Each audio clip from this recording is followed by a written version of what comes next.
ஒரு குறும்படத்தை பார்த்திருந்தோம். சமூகத்தில் இந்த போதைப் பொருள் எவ்வாறு தாக்கத்தை ஏற்படுத்துகிறது, காட்டு மிராண்டி என்ற தலைப்பில் அந்த குறும்படம் வெளியாகி இருந்தது. இந்த படத்தின் பிரதான கதாபாத்திரத்தை ஏற்று நடித்த பரமானந்தன் வசீகரன் கலையகம் வந்திருக்கின்றார். வணக்கம். வணக்கம். வசீகரனை பற்றி கூறுவதென்றால் மலையகத்தில் பிறந்த ஒரு ஆற்றல்மிக்க கலைஞராக காணப்படுகிறார். வளர்ந்து வரும் ஒரு கலைஞராக காணப்படுகிறார். பல்வேறு குறும்படங்களில் நடித்திருக்கின்றார். அதே போல பல்வேறு ஊடகங்களுடன் தொடர்புபட்ட ஊடகத்துறை சார்ந்த பல்வேறு ஆளுமைகளை கொண்டவராக காணப்படுகிறார். வசீகரன், இப்பொழுது உங்களுடைய பெரும்பாலான விடயங்கள் நாடகம் அல்லது குறு படங்கள் போன்றவற்றில் தான் சென்று கொண்டிருக்கிறது. நாங்கள் கேட்கின்றோம், நீங்கள் ஒரு இளம் கலைஞராக இருக்கின்றீர்கள். இந்த நாடகத்துறையின் மீது ஈர்ப்பு வருவதற்கு காரணம் என்ன? ஒவ்வொருவருக்கு ஒவ்வொரு விதமான ஆசைகள், எதிர்கால இலக்குகள் இருக்கலாம். உங்களுக்கு இந்த நாடகத்துறை மீது பற்று வருதலுக்கு என்ன காரணம்? யாரால் அது வந்தது? சொல்லப்போனால் ஸ்கூல் டைமில் நான் கிரேட் 7 படித்தேன். 7 படிக்கும்போது 13 வயசு எனக்கு. அப்போ காதலுக்கு மரியாதைன்ற ஒரு படம் பார்த்தேன், விஜய் சார்ட. அதை பார்த்ததுலேருந்து எனக்கு சின்ன ஆசை ஒன்று வந்துச்சு, நம்மளும் நடிக்கணும். இப்போ ஒருத்தவங்களுக்கு ஒவ்வொரு லட்சியம் இருக்கும். அந்த மாதிரி எனக்கு 13 வயசுலேருந்தே எனக்கு வந்த ஒரு லட்சியம், நான் ஒரு நல்ல நடிகனாக வரணும் அப்படின்னு. அதிலிருந்து எனக்கு இந்த நடிக்கணும் அப்படின்ற ஒரு ஆசை ஒன்று வந்துச்சு. மற்றபடி நிறைய ட்ராமா ஸ்கூல்களில் நல்ல பரதநாட்டியம் அதெல்லாம் நான் செஞ்சு அது மூலமாக கொஞ்சம் கொஞ்சமாக என் விட்டு திறமையை நான் வெளிக்காட்டிக்கிட்டு வந்தேன். அது மூலமாக எனக்கு அப்படி ஒரு ஆசை ஒன்று உருவாகுனுச்சு அந்த படனால். சரி, 2013ஆம் ஆண்டிலிருந்து இந்த 13 வயதிலிருந்து இந்த நடிப்புத்துறை மீது ஆர்வம் வந்து இப்பொழுது நீங்கள் நடிப்புத்துறையில் ஓரளவு பேர் சொல்லும் அளவில் நீங்கள் இடம் பிடித்திருக்கின்றீர்கள். தமிழ் திரை உலகில் மாத்திரமல்ல, இலங்கையின் தமிழ் துறையில் உலகத்தில் மாத்திரமல்ல, இலங்கையில் சிங்கள படங்களிலும் அதிகமாக நடித்திருக்கின்றீர்கள். அந்த சிங்கள படத்தில் நடிக்கும் பொழுது உங்களுடைய அனுபவங்கள், என்னென்ன விடயங்களை நீங்கள் புதிதாக கற்றுக்கொள்ளக்கூடியதாக இருந்தது?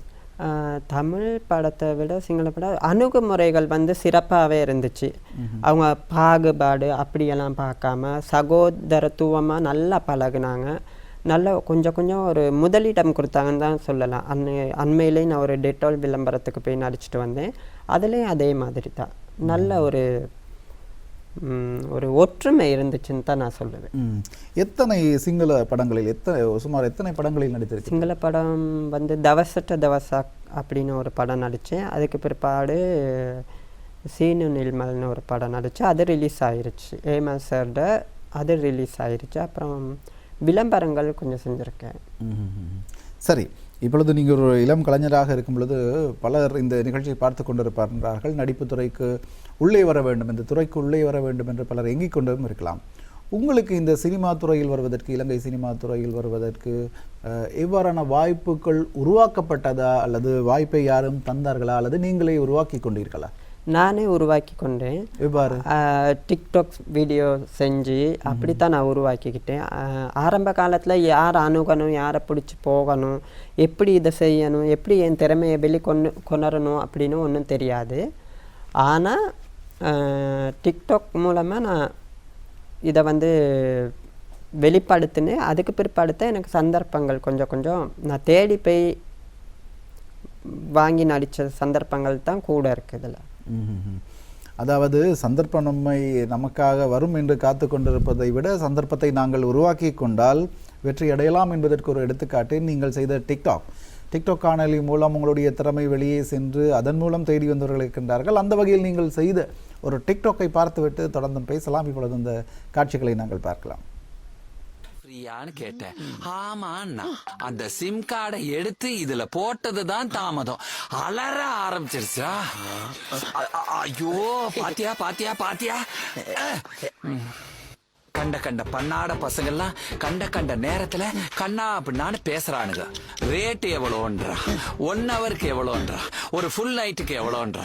நான் பொம்பளை இல்லடா ஆம்பளைன்னு சொன்னா கூட குரலை மாத்தி பேசுறியேன்றா. மாமான்னு பாசமா கூப்பிடுறானு. அப்புறம் நான் தெரிஞ்சு இந்த சிம் கார்டோட நம்பரு பலான தொழில் பண்ற பொண்ணோட பழைய நம்பருன்ட்டு. அடிக்கடி போன் வந்துச்சா என் பொண்டாட்டிக்கு சந்தேகம் வர ஆரம்பிச்சிருச்சுரா. என்ன இந்த டிக்டாக் காட்சிகளை நீங்கள் எதன் அடிப்படையில் செய்கிறீர்கள்? அல்லது இந்த உங்களுடைய உடல் மொழிக்கு எவரை தெரிவு செய்யலாம் அல்லது என்பதை விடயத்தை நீங்கள் எவ்வாறு காண்கிறீர்கள்? எனக்கு சும்மா நார்மலாக நான் ஃபேஸ்புக்கில் பதிவேற்றினேன் டிக்டாக் 2-3 செஞ்சு போட்டு. அப்போ அவங்க சொன்னாங்க, நீங்கள் வந்து வடிவேல் சார் மாதிரி பண்ணுங்கள், மனோபாலா சார் மாதிரி பண்ணுங்க அப்படின்னு டிஃப்ரெண்ட்டாக பண்ணி பாருங்கன்னு. அதே மாதிரி தான் நான் பண்ணினேன். ஆனால் மனோபாலாட சார்ட வந்து ரொம்பவே எனக்கு சூட்டபிளாக இருக்குன்னு தான் சொல்ல இருக்கு. உங்கள் உடல்வாகும் அவருடைய உடல்வாகும் கிட்டத்தட்ட ஒரே மாதிரியாகத்தான் இருக்கிறது. எனக்கு ஒரு ஆசை இருந்துச்சு, அவரோட மகனாக போய் ஒரு நடிக்கணும் அப்படின்ற ஒரு ஆசை ஒன்று வந்துச்சு. ஆனால் அவர் இப்போ இல்லை. ஒரு ஆசை ஒன்று இருந்துச்சு. சரி, உங்களுடைய பல இந்த சினிமா துறையில் நீங்கள் தொடர்ந்து முன்னேறி செல்ல வேண்டும் என்று இருக்கும். மனோபாலாவை பற்றி நீங்கள் பேசியிருந்தீர்கள், அது பற்றி நடித்திருந்தீர்கள். வடிவேலுடைய தோற்றத்தில் நீங்கள் பேசி நடித்திருந்தால் எவ்வாறு இருக்கும்? ஒரு காணொலியை பார்த்துவிட்டு வரலாம். புருஷனை பார்த்துக்கிட்டு இருக்கியா? இதே வவுத்தொலின்னு பார்த்துக்கிட்டா போதுமா? அவன் வாழ்க்கை என்ன ஆகுது? அவன் கவலையில கண்டமணிக்கு தெரியுறான். என்னங்க சொல்றீங்க? அதெல்லாம் ஒண்ணும் பதறாத, எல்லாம் போக சரியா போயிடும். நீ உடம்ப என்ன பார்த்துக்கிட்டு அவனையும் சந்தோஷமா வச்சிருந்தாலும் நல்லா இருக்கும். இப்ப எங்கெங்க அவரு வந்துகிட்டு இருக்கான்? வரடா. ஐயோ யோ அம்மா, யாராவே முரட்டாளா ஓடிக்கிட்டு இருக்கா? ஏய், யாராவே? அவரு பாக்ஸர், சும்மா பாத்துட்டு போறாரு. பாத்துட்டு போறாரா? ஓஹோ, ஓ வாழ்க்கை எப்படி போய்கிட்டு இருக்கா? ஏண்டி உன் புரிஞ்சு ஒன்வேல போய்கிட்டு இருக்கா, நீ ஹைவேல போய்கிட்டு இருக்கியா? இந்த பார், இப்படி குண்டாங்குறியா போனீங்கன்னா ஆக்சிடென்ட் ஆயிருந்தி, ஆக்சிடென்ட் ஆயிரும். ஓட்டுறவர் ஒழுங்கா ஓட்டினா எதுக்கு ஆக்சிடென்ட் ஆகுது? அப்புறம் பார்த்தது நமக்குள்ளே இருக்கட்டும். என் புருஷனுக்கு மட்டும் தெரிஞ்சிச்சுன்னா நீதான் வச்சு வாழ வேண்டியது. இவ்வாறு டிக்டாக் சமூக வலைத்தளங்களினூடாக சமூகத்தில் தன்னுடைய பெயரை எடுத்துக்கொண்டு அதன் மூலம் பல வாய்ப்புகளை பெற்று இப்பொழுது இலங்கை சினிமா துறையில் மாத்திரமல்ல தென்னிந்திய சினிமா துறையிலும் வாய்ப்பு கிடைத்திருப்பதாக சொல்லியிருக்கின்றீர்கள். தென்னிந்திய சினிமா துறையில் உங்களுக்கான வாய்ப்புகள் என்ன, எவ்வாறு ஏற்பட்டிருக்கின்றது, அது குறித்து பேசலாம். கிட்டத்தில் வந்து குட் டேன்னு ஒரு ஃபிலிம் ஒன்று வந்து வன்கோல் ஃபேஸில் ரிலீஸ் பண்ணாங்க ஃபிலிம் ஹாலில். அதில் வந்து அதுக்கு முன்னுக்கு ஒரு ஆடிஷன் அவங்க வந்து வச்சாங்க. அதுலேயும் ஒரு வாய்ப்பு ஒன்று கிடச்சிருக்கு. அதில் வந்து நான் அன்னியன் படம் இது ஒன்று கதாபாத்திரம் எடுத்து நடித்து காட்டினேன். எனக்கு தெரியாத அவர் தான் டிரெக்டர், அவர் தான் ஆக்டர், அந்த மெயின் ஆக்டர்னு அந்த குட் டே படத்துக்கு. அவர் முன்னுக்கே நான் அந்த படத்தை வந்து அந்த கதாபாத்திரத்தை வந்து செஞ்சோன்னே கடைசியில் தான் தெரியும், ஐயோ இவர் முன்னுக்கா செஞ்சோம் அப்படின்னு. அப்போ செலக்ட் பண்ணிட்டாங்க. இப்போ இந்திய வாய்ப்புகள் வந்து கிடச்சிக்கிட்டு தான் இருக்குது. அதனால் அந்த படத்தை நான் ஓகே பண்ணிட்டேன். மற்றது அண்மையில் எடுக்கப்பட்ட பராசக்தி படத்துலையும் சப்போர்ட் ஆக்டராக நான் செஞ்சுருக்கேன். இனி வாய்ப்புகள் வரும்னு நம்புகிறேன். எனக்கு பார்ப்போம். உண்மையில் இந்த வாய்ப்புகள் உங்களுக்கு வர வேண்டும், கிடைக்க வேண்டும், மேலும் நீங்கள் சாதிக்க வேண்டும் என்று நேத்ரா குடும்பம் சார்பாக நாங்கள் வாழ்த்துக்களை தெரிவித்துக் கொள்கின்றோம். இந்த நடிப்புத்துறையை நீங்கள் தடுத்திருக்கின்றீர்கள், இப்பொழுது நீங்கள் பயணித்துக் கொண்டிருக்கின்றீர்கள்.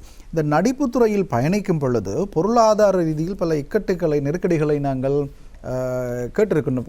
பல கலைஞர்கள் சொல்லி கேட்டிருக்கின்றோம். நீங்கள் இந்த பயணத்தின் போது எதிர்கொள்ளும் இடர்பாடுகள் என்ன, சிக்கல்கள் என்ன, பிரச்சனைகள் என்ன? பொருளாதார பிரச்சனைகள் எல்லாருக்கும் வேறு ஒன்று தான். அது எனக்கு வந்து 13 வயசில் வந்துச்சு. ஆனால் பொருளாதார பிரச்சனை ஒன்றுனால எனக்கு ஒரு போட்டிக்கு போயிடாமல் கூட போன நிலைமை ஒன்று இருக்குது. கண்டிக்கு போன ஒரு டான்ஸ் ப்ரோக்ராமுக்கு போக இல்லாத நிலைமையும் வந்துருந்துச்சு. ஆனால் நான் இப்போ வந்து ஒரு தனியார் நிறுவனம் ஒன்றில் வேலை செய்கிறனால எனக்கு சேலரி கிடைக்கிது. மற்றபடி அப்பா அம்மா மச்சான்மாருங்களாம் எனக்கு கொஞ்சம் உதவி செய்வாங்க.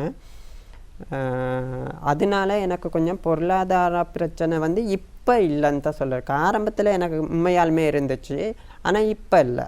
இப்போ வந்து நான் வேலை செய்கிற சேலரியை வந்து எடுத்து கொஞ்சம் இதுக்குன்னு ஒதுக்கிக்கிட்டு இந்த எங்கேயும் ஷூட்டிங் போகணுமா அப்படி இப்படின்னா நான் இதை கொஞ்சம் யூஸ் பண்ணுவேன். மற்றது எனக்கு சேலரியும் கொடுப்பாங்க. நான் ஷூட்டிங் போனால் சேலரியெல்லாம் கிடைக்கும். இப்போ ஒரு 5000 அந்த மாதிரிலாம் கிடைக்கும் சின்ன சின்ன ரோலுக்கு. அதனால பெருசாக எனக்கு பொருளாதார பிரச்சனைன்னு இப்போதைக்கு இல்லைன்னு தான் சொல்ல இருக்கு. நான் நடிப்புத்துறையில் உங்களுடைய லட்சியம் என்னவாக இருக்கின்றது? என்ன கனவுடன் பயணித்து கொண்டிருக்கின்றீர்கள்? எனக்கு வந்து இப்போ வந்து நிறைய பேருமே யாருமே ஒரு வேலையோ எதுவும் முடிச்சுட்டு வந்து கவலையாக இருக்கிறப்ப அவங்கள சிரிக்க வைக்கணும். எனக்கு வந்து நான் ரொம்ப காமெடி பண்ணுவேன், காமெடி ஆக்டராக.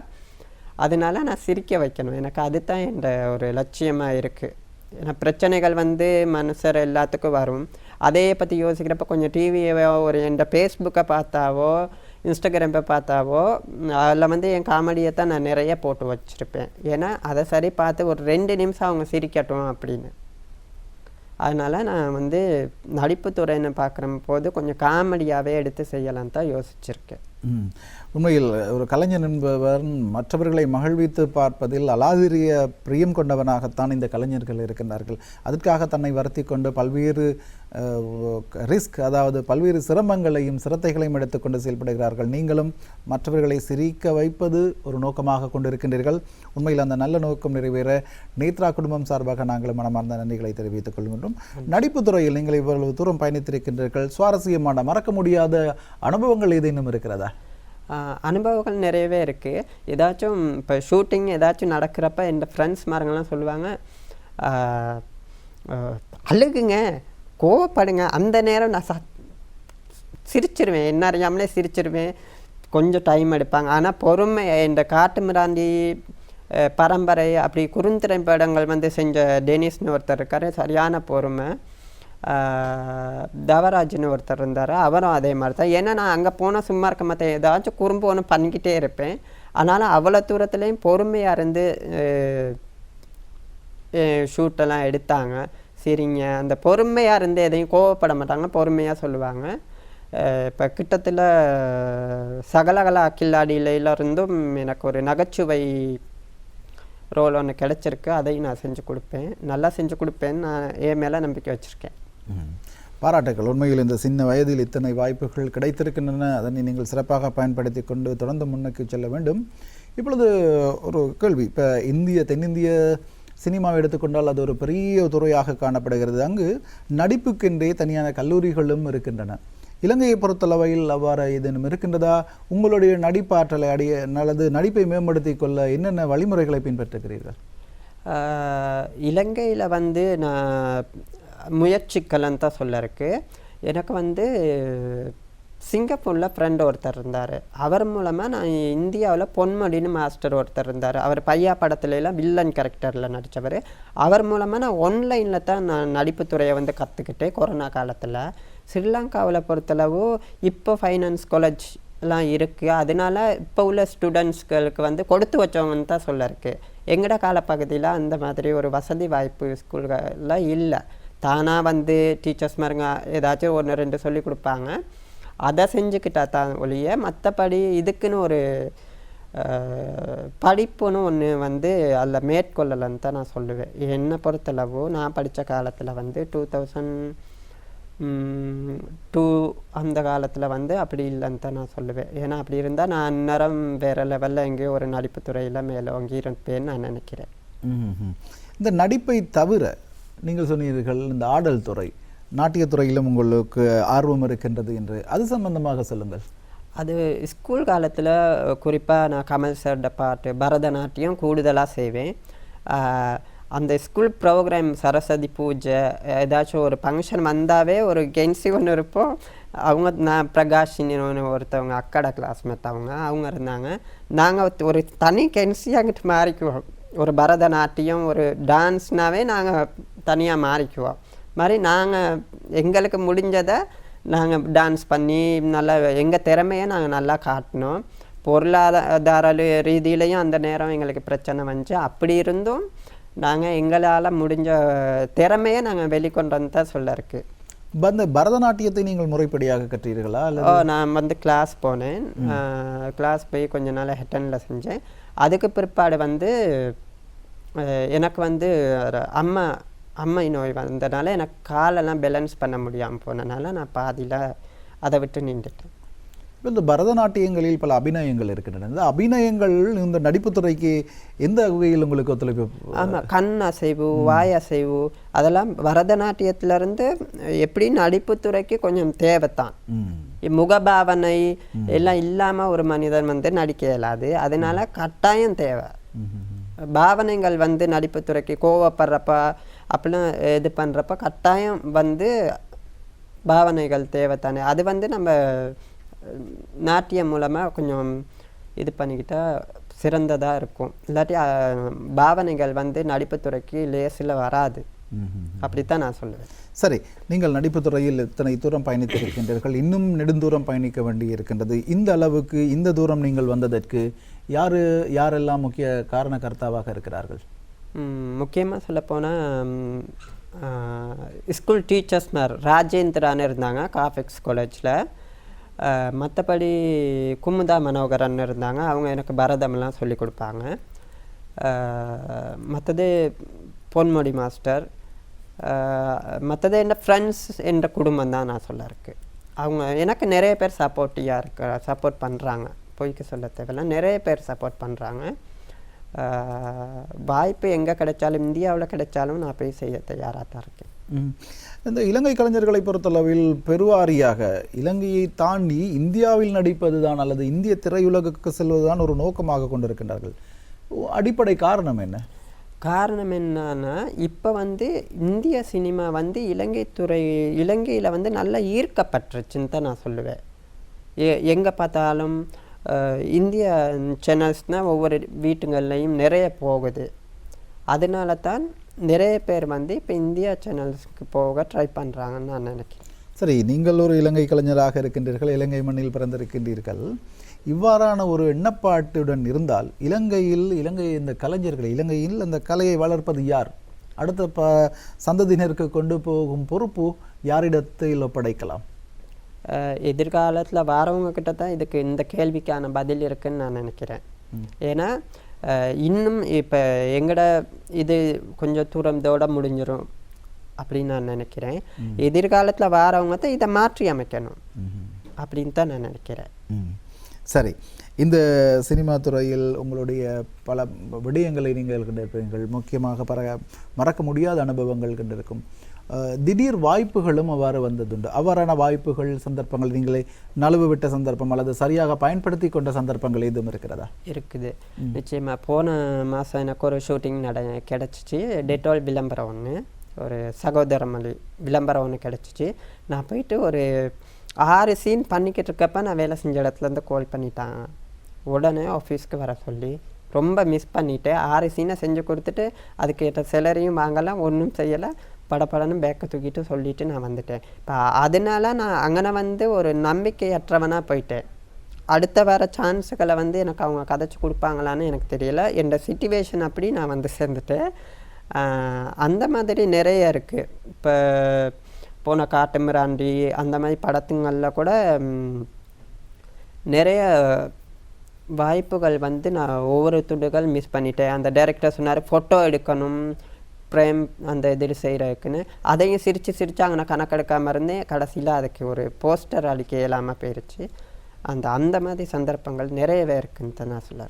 உண்மையில் அந்த சில தவறுகளை நாங்கள் திருத்திக் கொண்டால் வெற்றி பயணத்தை நோக்கி பயணிக்கலாம் என்பதை நாங்கள் நினைவுபடுத்தி கொண்டு, இந்த பாதையில் பயணிக்கும் பொழுது பிரதானமாக நீங்கள் எதிர்கொள்ளும், ஒரு கலைஞன் என்ற வகையில் எதிர்கொள்ளும் சவால்கள் என்ன? அதை எவ்வாறு நிவர்த்தி பண்ணலாம்? இப்போ குறிப்பிட்ட டைமுக்கு போக இயலாத ஒரு பிரச்சனைகள் இருக்கும். அதனால எனக்கு பெரிய ஒரு ப்ரொஜெக்ட் ஒன்று இல்லாமல் போயிடுச்சு. கொக்கோ கோலா விளம்பரம் ஒன்று எனக்கு ஆரம்பத்தில் கிடச்சிச்சு. குறிப்பிட்ட டைமுக்கு போக இயலாமல் அது எனக்கு கை நழுவி போயிடுச்சு. மற்றது கூடுதலாக சொல்லப்போனால் பொருளாதார நெருக்கடின்னு சொல்லலாம். தனக்குன்னு ஒரு வாகனம் இருந்தால் நம்ம அந்த குறிப்பிட்ட டைமுக்கு போகலாம், அப்படியே சொல்லக்கூடிய ஒரு சரி. இறுதியாக ஒரு கலைஞர் என்ற வகையில் பல்வேறு விடயங்களை பேசிவிட்டோம். இறுதியாக நீங்கள் சொல்ல விரும்புவது என்ன? சொல்ல விரும்புகிறீர்கள்? எனக்கு 13 வயசில் மனசில் நடிக்கணும்னு ஆசை வந்துச்சு. அது ஒரு 25 வருஷம் பிற்பாடு தான் நிறைவேறிச்சு. அதனால் இப்போ உள்ள கலைஞர்கள், இப்போ உள்ள மாணவர்கள் கொடுத்து வச்சவங்கன்னு தான் நான் சொல்ல இருக்கு. ஏன்னா அவங்களுக்கான சந்தர்ப்பங்கள் கூடுதலாக இப்போ கிடைக்கிது. அதனால் கட்டாயம் படிப்புன்னு மட்டும் இல்லை, படிங்க. அது படிப்பு அதோட சேர்ந்துக்கிட்டு உங்கள் கலைத்திறமையும் விளையாட்டு திறமையும் நீங்கள் கட்டாயம் கண்டினியூ பண்ணணும், படிக்கணும்னு தான் நான் சொல்லுவேன். ஒன்று படிப்பில் நம்ம கொஞ்சம் கவனம் குறைவாக இருந்தால் நம்ம ஒரு ஸ்போர்ட்ஸ் செய்யலாம். அதுலேயும் கொஞ்சம் கல்ச்சர் ப்ரோக்ராம் ஏதாச்சும் செஞ்சால் ஏதாச்சும் ஒன்றில் நம்ம முன்னேறி வரலாம், முன்னோட்டத்தை நோக்கி போகலாம் அப்படின்னு தான் நான் சொல்லுவேன். திறமையை எப்பயுமே கைவிட்டுறாங்க, எந்த வயசுலையும் கைவிட்டுறாங்க. எப்பயுமே திறமை உங்களுக்குள்ளே இருக்குன்னா சந்தர்ப்பம் எப்போ கிடைக்குதோ அப்போ எல்லாம் நீங்கள் வந்து வெளிக்கொண்டு வரணும் அந்த திறமையை. அதுதான் விட்டு ஆசை. உண்மையில் திறமையை வளர்த்து கொள்ள வேண்டும். திறமையை வளர்த்து கொண்டால் நாங்களும் வெற்றியாளராகலாம் அல்லது சமூகத்திற்கு நாங்களும் ஒரு அடையாளமாக திகழலாம் என்று கூறிய பரமானந்தன் வசீகரனுக்கு நாங்கள் நன்றி கூறுகிறோம். இவர் இப்பொழுது இலங்கையில் வளர்ந்து வரும் ஒரு கலைஞராக காணப்படுகிறார். தென்னிந்தியாவிலும் பல வாய்ப்புகள் கிடைத்திருக்கின்றன. தொடர்ந்தும் அவருடைய வெற்றிகரமான இந்த பயணத்திற்கு நேத்ரா குடும்பம் சார்பாக நாங்களும் மனமார்ந்த நன்றிகளை தெரிவித்துக் கொள்கின்றோம். நன்றி வசீகரன். நன்றி. அந்த வகையில் இன்றைய முதலாவது நேர்காணல் பகுதியை நாங்கள் நிறைவு செய்து கொள்ளலாம். பரமானந்தன் வசீகரன் இப்பொழுது ஒரு கலைஞராக நடிகராக வளர்ந்து வந்து கொண்டிருக்கின்றார். அவருக்கு மனமார்ந்த நன்றிகளை தெரிவித்துக் கொண்டு அடுத்ததாகவும் விசேட நேர்காணல் 2வது நேர்காணல் இருக்கின்றது. தொடர்ந்தும் நேத்ராவின் வணக்கம் நேத்ரா நிகழ்ச்சியோடு இணைந்திருங்கள். 2வது விசேட நேர்காணல் பகுதியில் மனுசியா உங்களை சந்திக்க காத்திருக்கின்றார். இப்பொழுது ஒரு விளம்பர இடைவேளை. தொடர்ந்தும் 2வது நேர்காணலில் சந்திக்கலாம்.